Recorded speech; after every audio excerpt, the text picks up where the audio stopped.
आज welfare party की तरफ से हम पुलिस स्टेशन में प्रमोद मुतालिक के सिलसिले में उनके ऊपर कंप्लेंट करने के लिए आए थे। जैसे कि आपको सबको पता है, उन्होंने सीएम को बोला था कि अगर हमें आप ये देते हो, अगर आप सरकार चलाने नहीं आता है, अगर अजान के बारे में और हिजाब के सिलसिले में अगर आपके हाथ से नहीं होता, 24 घंटा हमें दे दीजिए, 24 घंटे में जो कानून का पालन नहीं करेंगे उसके ऊपर हम फायर करेंगे करके उन्होंने स्टेटमेंट दिया था। तो वही स्टेटमेंट को हमने लेके भटकल टाउन पुलिस स्टेशन में हमने आज कंप्लेंट दाखिल किया है डीवाईएसपी के पास।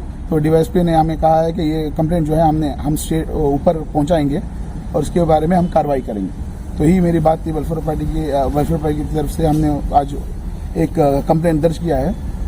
तो इंशाल्लाह हमें जैसे कि हमारे ज़हन में आता है कि पुलिस सख्त से सख्त उसके इसमें कार्रवाई करेगी। हमसे जुड़े रहने के लिए हमारे चैनल फिक्र खबर टीवी को सब्सक्राइब करें, वीडियो को लाइक और शेयर करें। मजीद खबरों के लिए विजिट करें fikrokhabar.com।